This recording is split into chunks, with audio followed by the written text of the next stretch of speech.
Hello everyone, I am Fauzia. Today I am here as your biology tutor and I am going to start Pearson series in biology.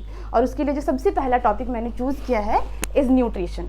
अब इस chapter में हम लोग जो की goals पढ़ने वाले हैं वो क्या क्या है. सबसे पहला हम लोग समझेंगे कि न्यूट्रिएंट्स और उसके टाइप्स क्या हैं. फिर हम लोग समझेंगे कॉन्सेप्ट ऑफ बैलेंस डाइट क्या है, कि डॉक्टर्स हम अक्सर कहते हैं ना कि बेटा बैलेंस डाइट लो हेल्दी रहने के लिए, तो उसका क्या कॉन्सेप्ट है कि बैलेंस डाइट आखिर होता क्या है, उसको भी हम लोग समझेंगे. फिर हम लोग समझेंगे कि एनिमल्स में अलग अलग मोड ऑफ न्यूट्रिशन क्या है, किस किस मोड से वो न्यूट्रिशन को ले रहा है अपने अंदर. और लास्ट में हम लोग पढ़ेंगे जो कि क्या है हमारा डाइजेस्टिव सिस्टम और उसके पार्ट्स. ठीक है, तो क्या होता है कि अगर मैं आप लोग सबको कहूँ कि थिंक अबाउट इट कि हम लोग को भूख क्यों लगती है ना, हम लोग को खाने की ज़रूरत क्यों पड़ रही है, या फिर डॉक्टर जो कहते हैं कि बैलेंस डाइट क्या है आप लो हेल्दी रहने के लिए, तो वो सब क्या है, वो सब हम लोग जब इस चैप्टर को पढ़ लेंगे ना तो हमें सब समझ में आ जाएगा. Nutrition is not just about like eating बच्चा, इट इज़ अबाउट ना कि आपको पता हो कि आपको क्या चाहिए, आपकी बॉडी को क्या चाहिए, कितने अमाउंट में चाहिए, है ना, दैट इज़ न्यूट्रिशन.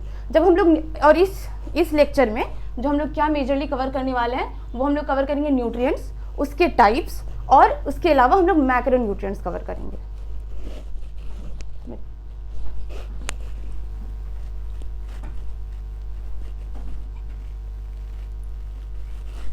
तो हम लोग क्या सबसे पहले समझेंगे कि न्यूट्रिएंट्स क्या है.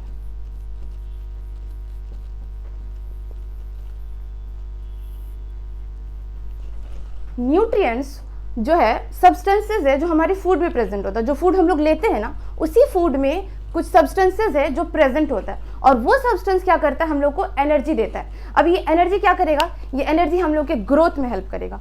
जब हम लोग को इंजरी या कुछ भी लग जाएगा, चोट वगैरह, तो उसको रिपेयर करने में हेल्प करेगा. इसके अलावा वो क्या करेगा, इसके अलावा वो हमारे बॉडी को डेवलप करने में हेल्प करेगा. तो न्यूट्रिएंट्स के बारे में हम लोग क्या कह सकते हैं कि nutrients are the substances present in our food which gives us energy to repair for growth and keeps us healthy, है ना.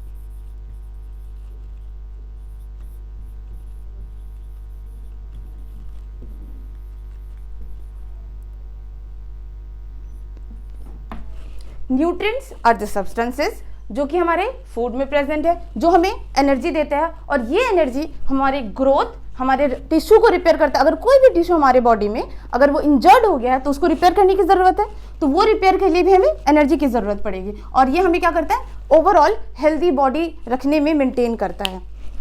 अब जो हम लोग का नेक्स्ट टॉपिक होगा is types of nutrients.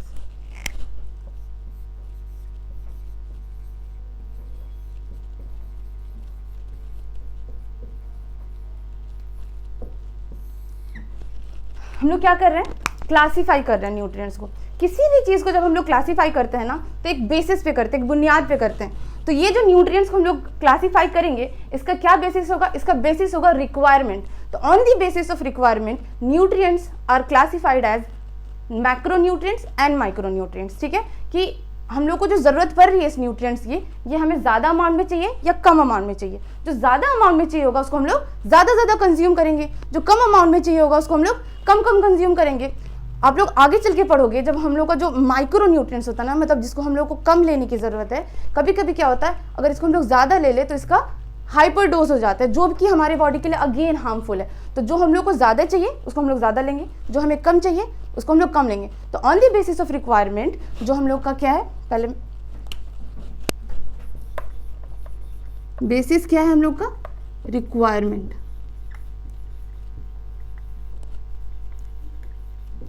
Nutrients को हम लोगों ने क्लासीफाई किया है as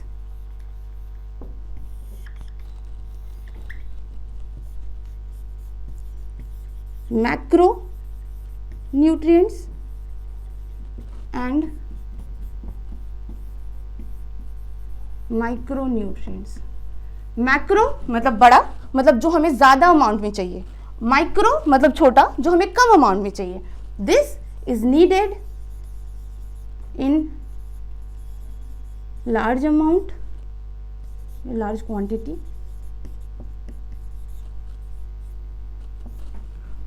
and this is needed in smaller quantity.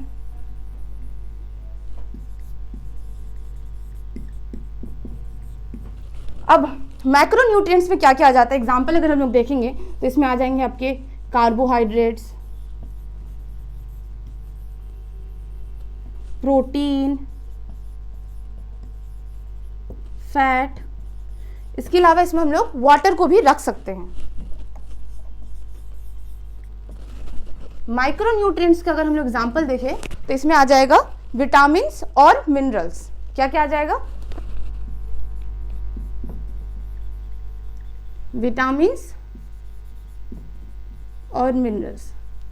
तो हम लोगों ने क्या क्या देखा, हम लोगों ने पहले न्यूट्रिएंट्स को समझा। अब हम लोगों ने क्या देखा, टाइप्स ऑफ न्यूट्रिएंट्स देखा, जिसमें हम लोगों ने सबसे पहले देखा कि बेसिस क्या है। बेसिस हम लोगों ने देखा कि रिक्वायरमेंट के बेसिस पे कि कितना हमें उसको कंज्यूम करना है और कितना नहीं करना है। जिसको हम लोग को ज़्यादा अमाउंट में चाहिए वो हो गया आप लोग का माइक्रो न्यूट्रिएंट्स, जो कि नीडेड इन लार्जर क्वान्टिटी। उसके एग्जाम्पल्स हम लोगों ने देखा कार्बोहाइड्रेट, प्रोटीन्स एंड फैट। और दूसरा हम लोग का क्या है, micro nutrients which is required in smaller amount, जिसका एग्जाम्पल क्या हो जाएगा, विटामिन्स एंड मिनरल्स। अब हम लोग फर्दर जो है कार्बोहाइड्रेट्स, प्रोटीन्स और फैट्स को अच्छे से समझेंगे।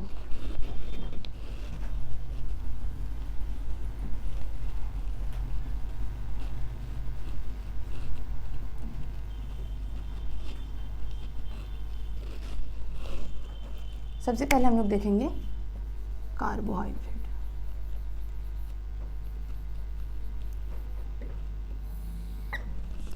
कार्बोहाइड्रेट जो है is the major energy giving substance in our body. Carbohydrate क्या करता है, जो हम लोग क्या पढ़े कि न्यूट्रिएंट्स क्यों चाहिए, एनर्जी के लिए। तो उसमें भी कौन सा ऐसा न्यूट्रिएंट है जो सबसे ज़्यादा एनर्जी देता है, वो कार्बोहाइड्रेट है। तो carbohydrate is the major energy giving substance in our body.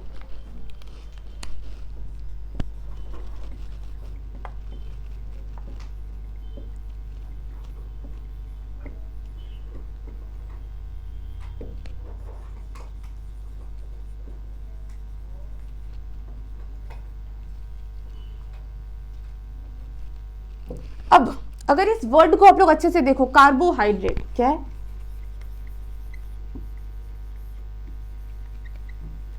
इसको अगर हम लोग स्प्लिट करेंगे ना बच्चा, तो दो वर्ड आ रहा है, हम लोग के पास कार्ब और एक आ रहा है हाइड्रेट। कार्ब से हम लोग समझ सकते हैं कार्बन, ठीक है, क्या समझ सकते हैं, कार्बन। और हाइड्रेट से हम लोग क्या समझ सकते हैं, वाटर। बोलते हैं ना कि हाइड्रेट रखो बॉडी को, मतलब वाटर ज़्यादा कंज्यूम करो, तो इसको हम लोग क्या समझ सकते हैं, वाटर। कार्बन में तो कार्बन आ गया, और वाटर का मॉलिक्यूलर फॉर्मूला क्या होता है, H2O। मतलब इसमें कौन कौन से आ जाएंगे एलिमेंट्स, हाइड्रोजन एंड ऑक्सीजन। तो फंडामेंटली अगर हम लोग देखें कि हमारा कार्बोहाइड्रेट किस किस से बना है, तो fundamentally carbohydrate consist of carbon, hydrogen and oxygen.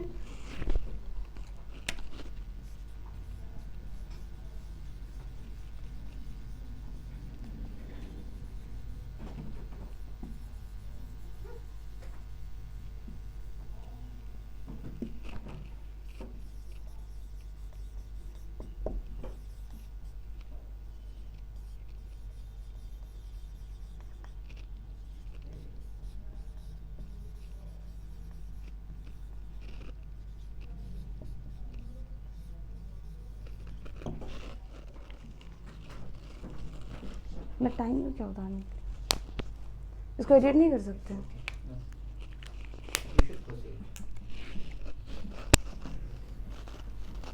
अब हम लोग और क्या क्या पढ़ेंगे कार्बोहाइड्रेट में।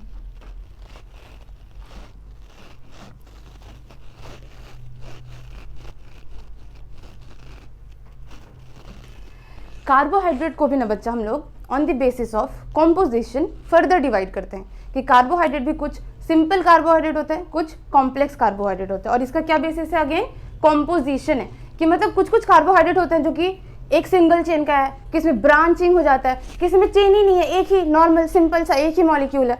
तो जो हम लोग का on the basis of composition हम लोगों ने क्या कहा कि कार्बोहाइड्रेट फर्दर 2 तरह का है, ठीक है, on the basis of composition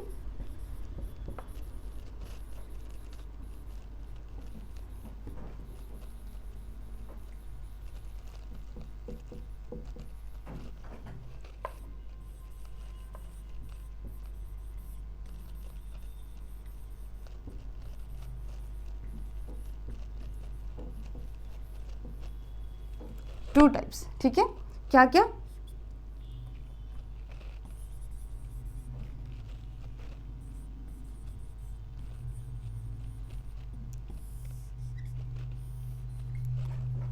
कुछ होंगे सिंपल कार्बोहाइड्रेट और कुछ होंगे कॉम्प्लेक्स कार्बोहाइड्रेट। नाम ही बता रहा है कि कार्बोहाइड्रेट जो सिंपल है ये सिंपलर फॉर्म में होगा, छोटा छोटा होगा, और जो कॉम्प्लेक्स है वो कॉम्प्लेक्स सा होगा, जिसमें ब्रांचिंग होगी, चेन्स होंगे बहुत सारे, है ना। ये जो सिंपल कार्बोहाइड्रेट है ये जो है ना, क्योंकि सिंपल है तो इसको हम लोग को तोड़ने की ज़रूरत नहीं है, ठीक है, क्योंकि ये ऑलरेडी सिंपल फॉर्म में है तो इसको हम लोग को तोड़ने की ज़रूरत ही नहीं है। तो ये हम लोग को रैपिडली एनर्जी प्रोवाइड करेगा। तो इट प्रोवाइड्स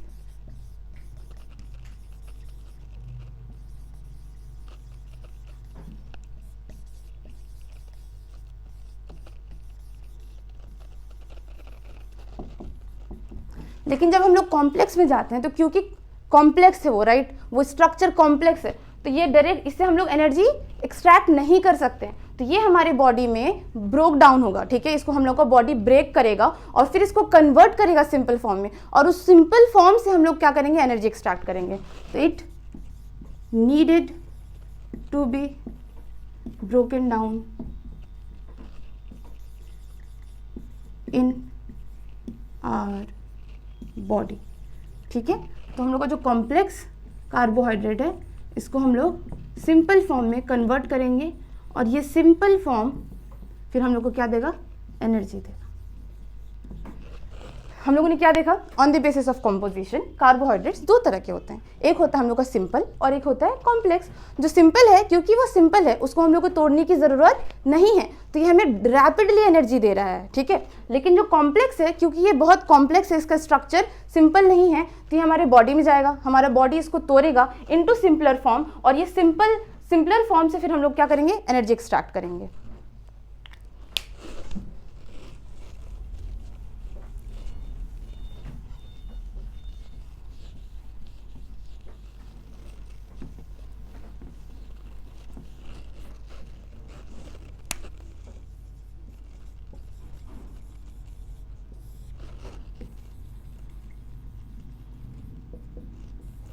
सिंपल जो कार्बोहाइड्रेट है इसको हम लोग सिंपल शुगर भी कहते हैं। क्या कहते हैं, सिंपल शुगर।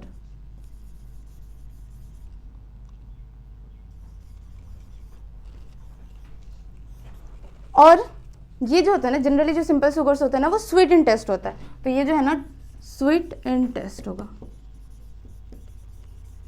अगर हम लोग इसके एग्जांपल्स देखेंगे तो एग्जांपल्स में आ जाएगा, अच्छे से याद कर लेना, ग्लूकोज, फ्रुक्टोज, सुक्रोज। क्या क्या, ग्लूकोज, फ्रुक्टोज और सुक्रोज, ये तीनों इसके एग्जाम्पल है।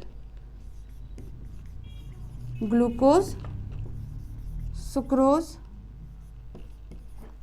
And fructose. अगर इसके हम लोग सोर्स देखेंगे ना कि कौन सा खाना खाओगे आप तो आपको ये सिंपल कार्बोहाइड्रेट मिलेगा, ठीक है। मतलब आपको ग्लूकोज, फ्रुक्टोज और सुक्रोज अगर चाहिए आपकी बॉडी में तो उसके लिए कौन सा सोर्स का खाना आपको चाहिए होगा, तो इसके लिए आ जाएगा आपका क्या क्या, हनी। पहले ही बोला था स्वीट इन टेस्ट होता है, तो honey is sweet in taste. उसके अलावा क्या आ जाएगा, फ्रूट्स और शुगर केन एग्जाम्पल ले सकते हैं। अब अगर हम लोग कॉम्प्लेक्स में आए तो मैंने पहले ही कहा था कॉम्प्लेक्स को हम लोग तोड़ेंगे फिर सिंपल फॉर्म में, फिर इस simple form is used to extract energy. अब इसके अगर हम लोग एग्जांपल्स देखेंगे तो ये आ जाएगा क्या क्या, सेल्यूलोज, स्टार्च। ये सेल्यूलोज क्या है, कॉम्प्लेक्स कार्बोहाइड्रेट है। मैंने क्या कहा कि जो कॉम्प्लेक्स होता है उसको हम लोग सिंपल में तोड़ते हैं, तो ये सेल्यूलोज है, ये क्योंकि कॉम्प्लेक्स है, इसको हम लोग तोड़ेंगे और ये टूटने के बाद क्या बनाएगा, सिंपल कार्बोहाइड्रेट। तो ये टूटने के बाद क्या बना देता है, ग्लूकोज बना देता है, which is a simple carbohydrate. समझ में आया, जो सिंपल है वो सिंपल है, उसको जरूरत नहीं है तोड़ने का, लेकिन जो कॉम्प्लेक्स है उसको हम लोग तोड़ेंगे सिंपल फॉर्म में। तो फॉर एग्जांपल हमारे पास क्या है, सेल्यूलोज है, सेल्यूलोज क्योंकि कॉम्प्लेक्स है, ये हमारा बॉडी इसको लेने के बाद तोड़ेगा और तोड़ने के बाद इसको कन्वर्ट करेगा किसमें, सिंपल फॉर्म में, जो कि आपका आ जाएगा ग्लूकोज। ठीक है, अब इसके जो सोर्सेज हैं ये हो गए क्या क्या, राइस, मेज, व्हीट, ये सारा। तो हम लोग का जो कार्बोहाइड्रेट है कंप्लीट हो गया। अब इसके आगे हम लोग प्रोटीन पढ़ेंगे। क्या पढ़ेंगे, प्रोटीन।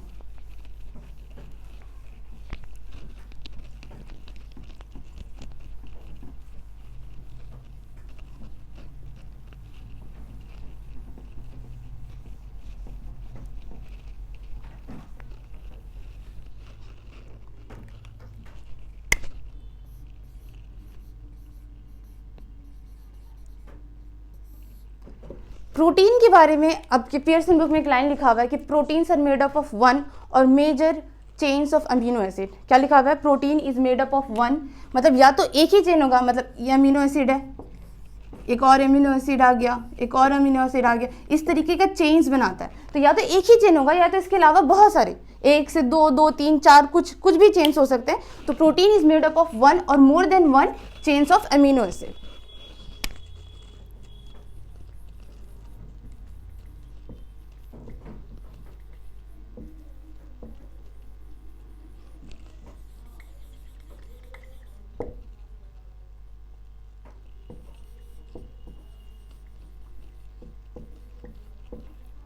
तो हम लोग अमीनो एसिड्स को क्या बोल सकते हैं, प्रोटीन का बिल्डिंग ब्लॉक। तो बिल्डिंग ब्लॉक ऑफ प्रोटीन क्या हो जाएगा, अमीनो एसिड्स हो जाएगा।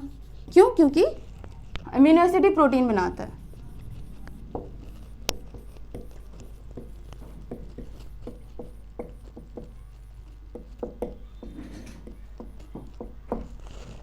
अब देखो, प्रोटीन की ज़रूरत हमारे बॉडी को क्यों पड़ती है, तो प्रोटीन की ज़रूरत हमारे बॉडी को इसलिए पड़ती है ना, ताकि हमारा बॉडी डेवलप करे। ठीक है, हमारा बॉडी रिपेयर हो सके ठीक से, उसका ठीक से ग्रोथ हो सके, हमारे बॉडी का मेंटेनेंस ठीक से हो। तो it is required for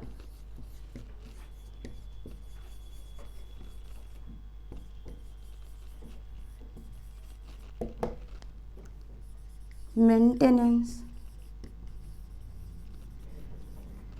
growth and repair of our body। अब ये कैसे कर रहा है, प्रोटीन हमारे बॉडी का मेंटेनेंस या ग्रोथ या रिपेयर हमारे बॉडी को कैसे करता है। तो प्रोटीन जो है ना, कुछ वाइटल मॉलिक्यूल्स बनाते हैं हमारे बॉडी में। तो प्रोटीन की ज़रूरत एक्चुअली कहाँ पर है, कुछ वाइटल मॉलिक्यूल्स बनाने के लिए। ठीक है, प्रोटीन कुछ वाइटल मॉलिक्यूल्स बनाए और ये वाइटल मॉलिक्यूल्स हेल्प करेगा मेंटेनेंस, ग्रोथ और रिपेयर में। तो protein is required for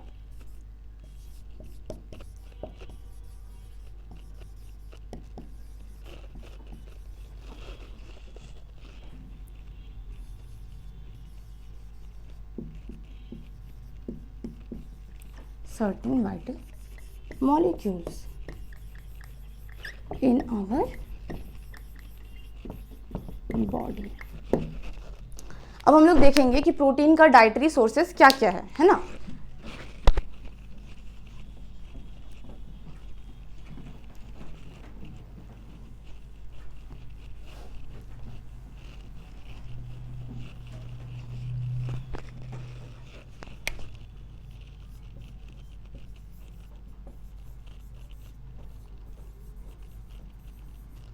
protein के डाइटरी सोर्स में आ जाएगा pulses, milk, egg, fish etcetera. अब जनरली आप लोग सब ने सुना होगा कि हमारे बॉडी में ना सबसे ज़्यादा वाटर प्रेजेंट होता है। तो मैंने वाटर को कहाँ रखा था, मैक्रोन्यूट्रिएंट्स में। तो वाटर के बाद अगर कोई भी न्यूट्रिएंट जो हमारे बॉडी में अबेंडेंट अमाउंट में, या फिर कह सकते हो सेकंड अबेंडेंट अमाउंट में कौन प्रेजेंट होगा, तो ये प्रोटीन होगा। तो after water it is protein which is present in the abundant amount in our body.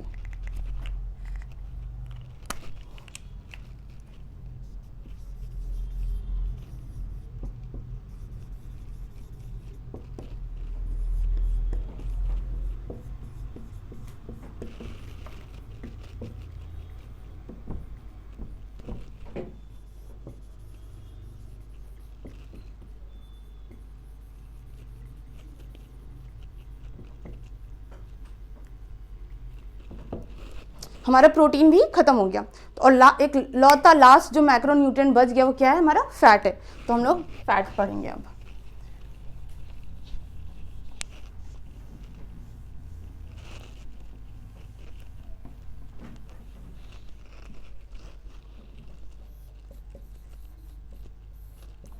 Fats के बारे में हमारे बुक में दिया हुआ है कि it is the major storage form of energy in our body. देखो हम लोगों ने क्या पढ़ा था कि मेजर एनर्जी गिविंग सोर्स जो है हमारी बॉडी में इज कार्बोहाइड्रेट, लेकिन अगर स्टोर करना है हमें, ठीक है, तो उसके लिए हम लोग को क्या मेजर क्या न्यूट्रिएंट प्रेजेंट है, इज फैट। ठीक है, it is the major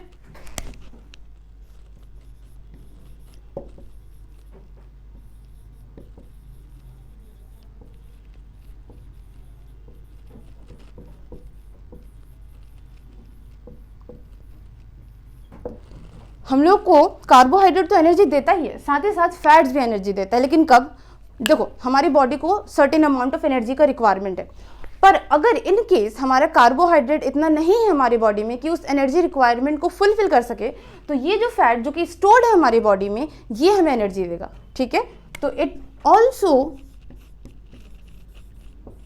provides us energy in case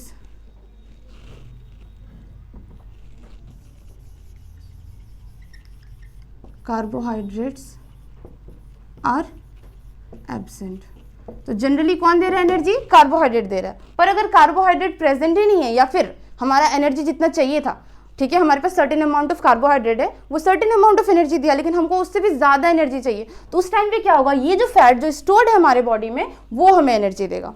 ठीक है, इसके अलावा हम लोग फैट्स में और क्या देखेंगे,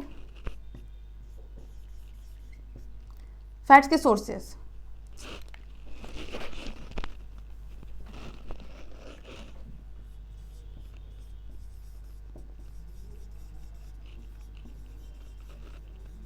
फैट जो है हमें, अगर इसके डाइटरी सोर्स पे जाए तो ये हमें कुछ प्लांट्स भी देते हैं, कुछ एनिमल्स भी देते हैं। तो फैट्स में जब हम लोग डाइटरी सोर्स के बारे में पढ़ते हैं तो हम लोग कुछ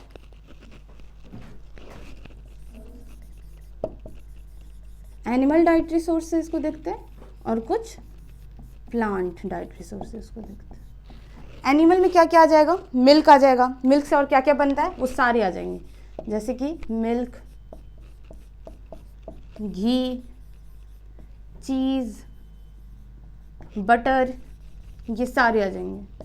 और प्लांट्स में ग्राउंड नट, कैश्यू नट, ये सब रहेंगे। तो इसी से मतलब ये हम लोग का लास्ट था मैक्रोन्यूट्रिएंट्स, जो कि हम लोग कंप्लीट कर लिया। अब हम लोग नेक्स्ट लेक्चर में जो है पढ़ेंगे माइक्रोन्यूट्रिएंट्स के बारे में, थोड़ा बहुत बैलेंस डाइट के बारे में। तो till then keep watching our classes. Thank you.